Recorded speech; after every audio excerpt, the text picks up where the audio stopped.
നോക്കാം. കേരളത്തിൽ ടാറ്റ ഗ്രൂപ്പ് നിക്ഷേപം നടത്തുമെന്ന് മുഖ്യമന്ത്രി വി.ഡി. സതീശൻ. ടാറ്റ സംസ്ഥാനത്ത് കപ്പൽ നിർമ്മാണശാല സ്ഥാപിക്കും. 10,000 കോടിയുടെ പദ്ധതി ടാറ്റയുമായി സംസാരിച്ച് ധാരണയിലെത്തിയിട്ടുണ്ട്. വൈകാതെ നടപടികൾ ആരംഭിക്കുമെന്നും മുഖ്യമന്ത്രി പറഞ്ഞു. സമയബന്ധിതമായി ഈ പദ്ധതികളുമായി മുന്നോട്ട് പോകും. നിങ്ങൾ എല്ലാവരും അതിന്റെ അംബാസഡർമാരായി മാറണം. നമുക്ക് ഇതുപോലത്തെ പരിപാടി കൊച്ചിയിലും കോഴിക്കോടും കണ്ണൂരും കൊല്ലത്തും പോർട്ടുള്ള എല്ലാ സ്ഥലത്തും ഇതുപോലത്തെ പരിപാടികൾ നടത്തി കൂടുതൽ ആളുകളിലേക്ക് ഇതിന്റെ ഒരു സന്ദേശം നമുക്ക് കമ്മ്യൂണിക്കേറ്റ് ചെയ്യാൻ കഴിയണം. കരകാണ കടലല മേലെ മോഹപ്പൂ കുരുവി പറക്കും.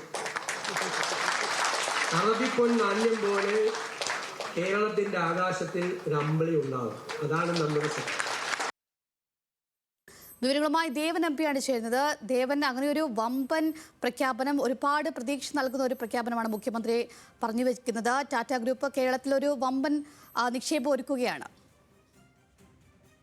തീർച്ചയായും വിഴിഞ്ഞം തുറമുഖവുമായി ബന്ധപ്പെട്ടുകൊണ്ട് അദാനി ഗ്രൂപ്പ് കേരളത്തിൽ നടത്തിയ നിക്ഷേപം പോലെ തന്നെ മറ്റൊരു ബഹുരാഷ്ട്ര കമ്പനിയും അല്ലെങ്കിൽ വലിയൊരു കമ്പനി കൂടി കേരളത്തിലേക്ക് എത്തുന്നു. ടാറ്റ ഗ്രൂപ്പും കേരളത്തിൽ നിക്ഷേപത്തിന് സന്നദ്ധത അറിയിച്ചുകൊണ്ട് രംഗത്തെത്തിയിരിക്കുകയാണ്. അത് ഏറ്റവും പ്രധാനമായി എടുത്തു പറയേണ്ടത് വിഴിഞ്ഞം തുറമുഖവുമായി ബന്ധപ്പെട്ടുകൊണ്ട് തന്നെ കപ്പൽ നിർമ്മാണ യൂണിറ്റ് ടാറ്റയുടെ നേതൃത്വത്തിൽ കേരളത്തിൽ ആരംഭിക്കുമെന്ന് തന്നെയാണ് മുഖ്യമന്ത്രി വി.ഡി. സതീശൻ പറഞ്ഞു വെക്കുന്നത്. അതിനുള്ള സന്നദ്ധത ടാറ്റ ഗ്രൂപ്പ് കേരളത്തിലെ മുഖ്യമന്ത്രിയുമായി കൂടിക്കാഴ്ച നടത്തി അത് അറിയിച്ചിട്ടുണ്ട്. ഏകദേശം 10,000 കോടി രൂപയുടെ പ്രപ്പോസൽ സർക്കാരിന് നൽകിയിട്ടുണ്ടെന്നുള്ള കാര്യവും കൂടി അദ്ദേഹം പറഞ്ഞു വരുന്നുണ്ട്. ഇത് സംബന്ധിച്ചിട്ടുള്ള വിശദമായ പഠനം നടന്നു വരികയാണെന്നും ഇതിന്റെ നടപടികൾ 1 മാസത്തിനുള്ളിൽ പൂർത്തിയാക്കിക്കൊണ്ട് തന്നെ വേഗത്തിൽ ബാക്കിയുള്ള നിർമ്മാണ പ്രവൃത്തികളിലേക്ക് കടക്കാനുള്ള തീരുമാനത്തിലാണ് സംസ്ഥാന സർക്കാർ എന്നും കൂടി വി.ഡി. സതീശൻ പറഞ്ഞു വെക്കുന്നു. ഇത് സംബന്ധിച്ച് ഭൂമി ആവശ്യമാണെന്നുണ്ടെങ്കിൽ അതിനുവേണ്ട ഭൂമി വിട്ടു നൽകാനും സർക്കാർ സന്നദ്ധമാണ്.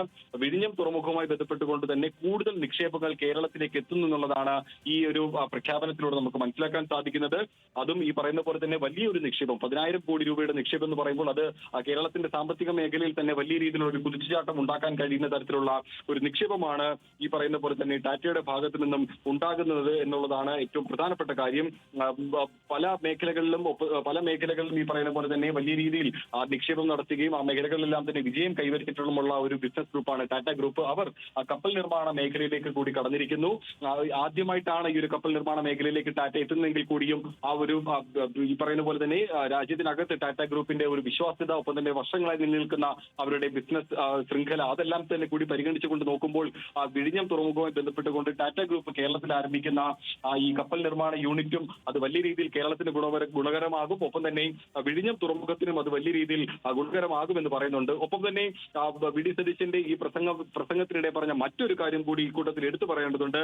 വിഴിഞ്ഞം തുറമുഖവുമായി ബന്ധപ്പെട്ടുകൊണ്ട് നടത്തുന്ന പുരോഗമന പ്രവർത്തികളിൽ ഏത് മേഖലയിൽ നിന്നുള്ള, അതായത് അതിന് വേണ്ട സമ്പദ് വ്യവസ്ഥ അല്ലെങ്കിൽ അതിന് വേണ്ട സാമ്പത്തിക സഹായം ആരിൽ നിന്നും സ്വീകരിക്കും എന്നുള്ള കാര്യവും നേരത്തെ തന്നെ പറഞ്ഞു വെച്ചിട്ടുണ്ടായിരുന്നു. പക്ഷേ ഏതെങ്കിലും തരത്തിലുള്ള നിക്ഷേപം നടത്തുമ്പോൾ കേരളത്തിന്റെ താല്പര്യം സംരക്ഷിച്ചുകൊണ്ടായിരിക്കും ആ നിക്ഷേപങ്ങളെ എല്ലാം തന്നെ സംസ്ഥാന സർക്കാർ സ്വീകരിക്കുക. ആർക്കും നമ്മുടെ സംസ്ഥാനത്ത് കയറി മേയാൻ ഒരു അവസരം നൽകില്ല എന്നും വിഴിഞ്ഞം തുറമുഖത്തിന്റെ ഉടമസ്ഥാവകാശം സംസ്ഥാന സർക്കാരിന് തന്നെ നിക്ഷിപ്തമായിരിക്കും എന്നുള്ള കാര്യം കൂടി വി.ഡി. സതീശൻ പറഞ്ഞു വെക്കുന്നുണ്ട്. അതായത് കഴിഞ്ഞ ദിവസമാണ് ഈ അദാനി വിഴിഞ്ഞം പോർട്ടുമായി ബന്ധപ്പെട്ടുകൊണ്ട് തന്നെ അദാനി മറ്റൊരു കരാർ, ഒരു കൈമാറ്റ കരാറുമായി ബന്ധപ്പെട്ടുകൊണ്ടുള്ള വിവാദങ്ങളെല്ലാം തന്നെ പുറത്തു വന്നിട്ടുണ്ടായിരുന്നത്. അതിന്റെ ഓഹരി വിൽപ്പന നടത്തി അല്ലെങ്കിൽ ഓഹരി കൈമാറ്റം നടത്തി എന്നുള്ള കാര്യമെല്ലാം തന്നെ പുറത്തു വന്നിട്ടുണ്ടായിരുന്നു. കേരളത്തിലേക്ക് ടാറ്റയുടെ ഒരു വമ്പൻ നിക്ഷേപമാണ് എത്തുന്നത്. ദേവൻ എം.പിയാണ് അതിന്റെ വിവരങ്ങൾ നൽകിയത്.